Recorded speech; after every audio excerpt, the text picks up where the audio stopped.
Thank you very much, Mrs. Joseph. The protocol has been established, so I will go straight into it. I wish to say that I am not a contractor. I've been in Dominica for 43 years as a consultant. I did contracting once for my wife who wanted a potato house built, and that's the only thing I built myself with some workers. In that 43 years, I've seen the development of codes in the Caribbean.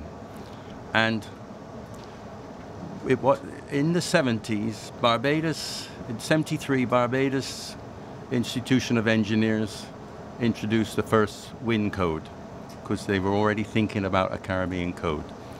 Jamaica worked on the block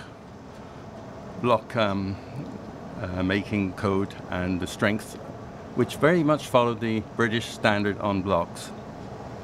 And Guyana tried to come up with recommendations on timber. But as you can understand, their bias in that draft code was all to do with tropical hardwoods, which, as you know, is more expensive than what we're used to. And it's not affordable for the middle income housing. So then along comes Hurricane David, and it wasn't until after Hurricane David that around 85 the Caribbean Unified Building Code came out, and even to this day it's not completed. The only four that I've been able to have my hands on is the earthquake, the wind, the block making, and the timber. And when you read the OECS building code, as an engineer, to be very thorough with it, you have to reference those four codes.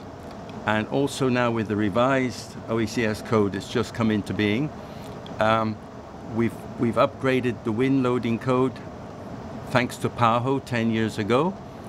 And we've also had advances in recommendations of hazard mapping for earthquake zoning, even for Dominica, or each island. And those two areas are linked to the American International Building Code and the American Society of Civil Engineers earthquake and also wind code. So an engineer practicing in Dominica should have in his library all those documents, as well as the other references mentioned in the OECS code. So it is a daunting task, because you then submit your design to planning, and so the planning staff have to be aware of these other codes if they're acting as checks. And sometimes the planning division may have to have an in-house structural engineer to assist them, because it's beyond the technicality of the planning portfolio. Now, I did a lot of valuations after Hurricane David for people to submit their claims, and I'm doing the same now. But what has horrified me is that with the intensive explosion in house construction since Hurricane David, at one time planning was approving 600 applications a year in the time of the Eugenia government administration in the 1980s. That was a tremendous task. And what we're lacking now today is the inadequacy of the staffing at planning to operate as a good building inspectorate. Whether they have two divisions, those that review the plans, which are more academic, and those that are good hands-on field men in construction to go and look at the smaller details. Because when we talk about roofs, windows and doors, it's the small details that will add up to whether that building can have minimum damage in a severe hurricane.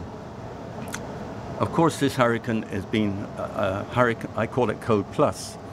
But it's interesting if the Engineers Association and the architects with planning, we look at those buildings and we'll see that the important thing first is location.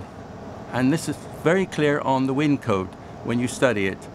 And if you see some people who are on the edge of an escarpment have severe damage, and there are others whose neighbor has lost their roof, but they have to say it's not mainly because bad workmanship, it's because they took the blow for their neighbor, and the neighbor escaped. The classic one I want people to see is Mrs. Bloomquist's building in the Old Market. There's not a scratch on that building. Not even flying debris hit the building because it's got vinyl siding. And on one side, she was protected by the Garway Hotel. On the other, by the Roberts building. And on the immediate neighbor, there's the McIntyre building. And then there's also the building that the electrical engineers for Dominic are accommodated. So, and then when you extend that, you have to look carefully at location before you take judgment there. The other one is, I can't understand, I went up to Kingfield East for some clients to do their damage assessment. A lot of civil servants have built houses up there, and I was appalled at the number of houses had new housing really, had no roofs on, and the low slope. So I went back to the documents and I realized there's slight confusion in our codes as to what should be the pitch, recommended pitch.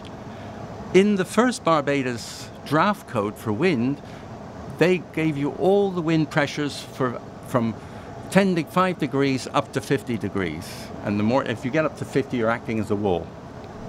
But in the modern codes, we don't seem to have that clearness of pitch. But we do know from the code that the optimum slope should be between 25 and 30 degrees for minimum pressure. Now, when you start with that, after Hurricane David, the Building Research Institute, but again, this is a document that hasn't been well circulated, and that's why I feel like I wish to go back to corrugated galvanized sheeting rather than these modern profile sheetings we've been used, is that you were recommended to put your, what we were saying, not the galvanized nail, the screw on every ridge at the eaves, and the same on the ridge. And then you go back 1 foot. I have it in all my drawings. You do the same again, but every alternate. And then you go back to your purlin spacing. So that's a small detail.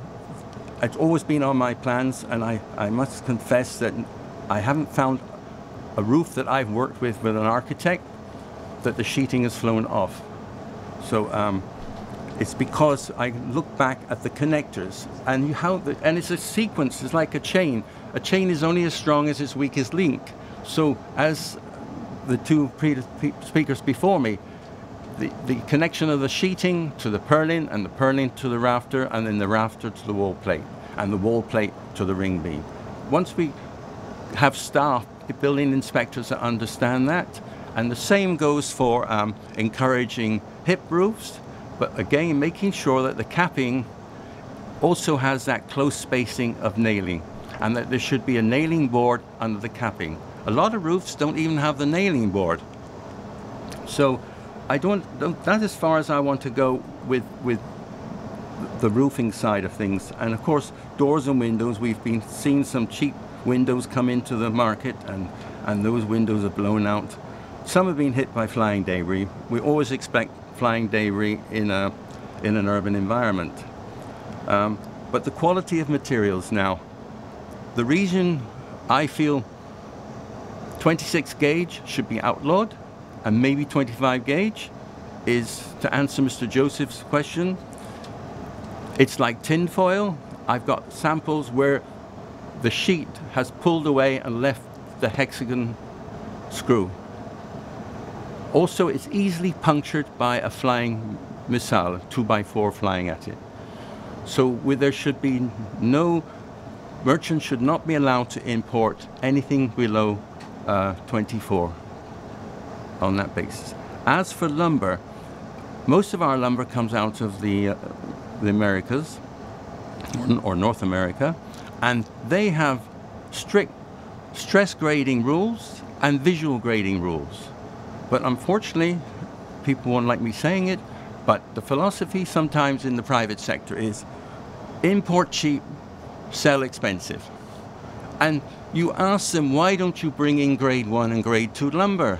It has less knotting, because when you're doing your rafter and your purlins, you do not want any knots in it as possible. There can be some minimum knotting, and we need to look seriously at what is imported, and that the merchants should voluntarily bring in other quality materials.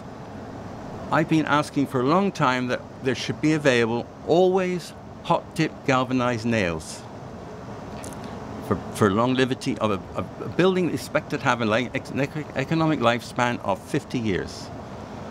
But see, we see coated nails coming in, and I asked one or two guys, why you buy that? Oh, it's galvanized. I said, no, it's not.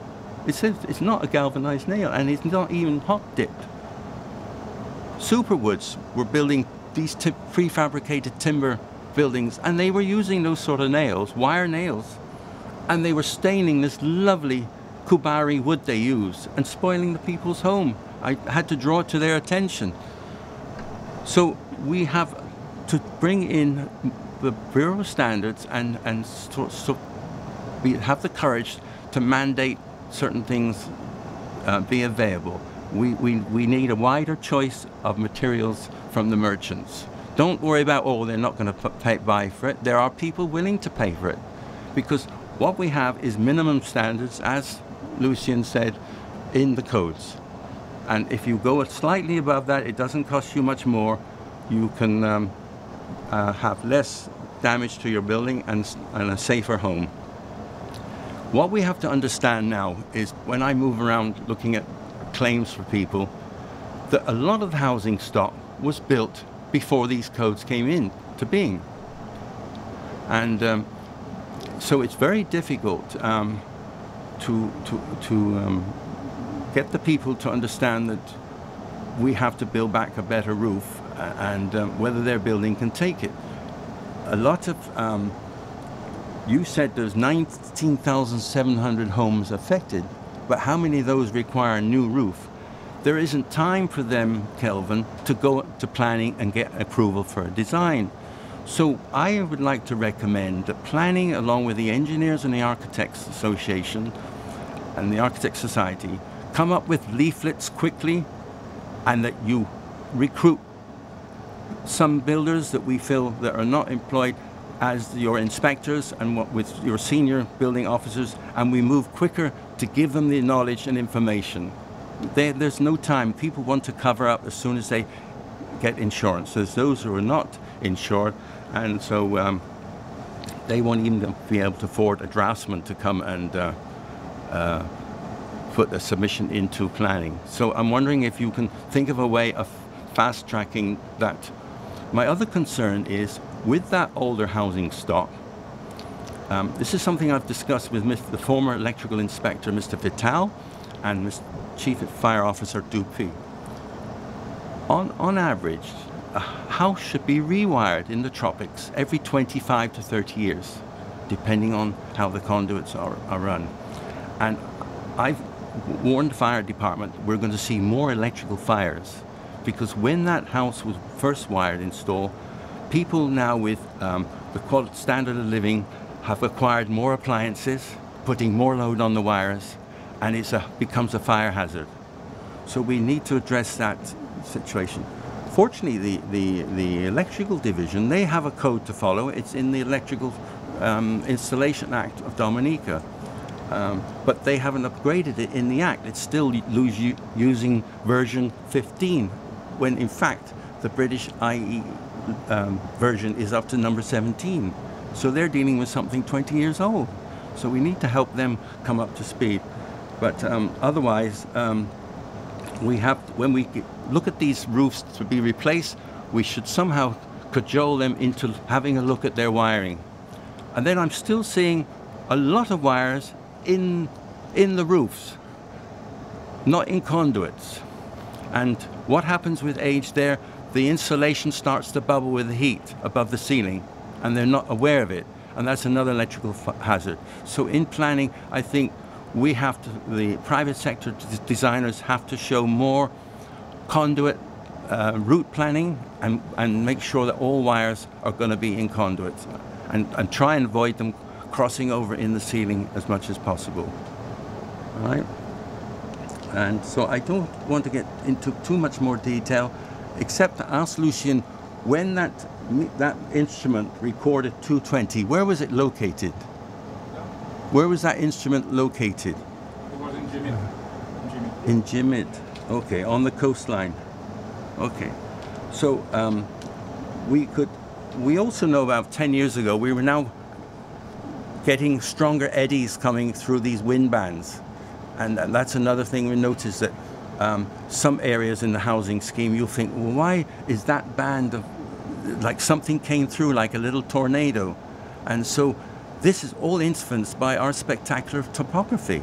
So while that was recorded at Jimid, there may be instances with the eddies in some of the narrow valleys, it was even higher than that, you know? So that's quite frightening. But I'm still impressed by a lot of people following the details of what we have so far in our code, and their roofs have survived well. Oh.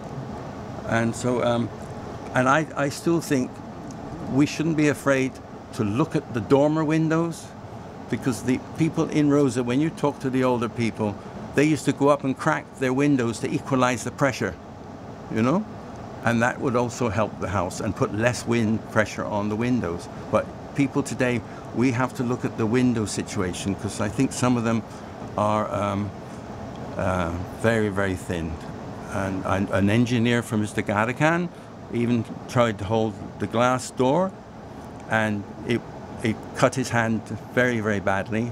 And we looked, the glass was what you use in picture framing, you know? So we have to be more vigilant, but there's a cost factor to it, to government.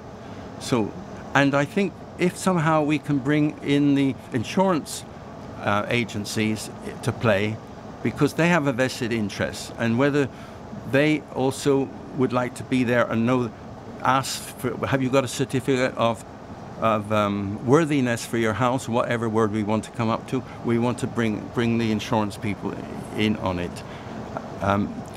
First Domestic, for some time, has had a unit to go around and survey buildings before they finally agree on a premium. But we would like that person to be linked somehow with technicians working on his own, you know? And so you might have a conflict of interest, you don't know.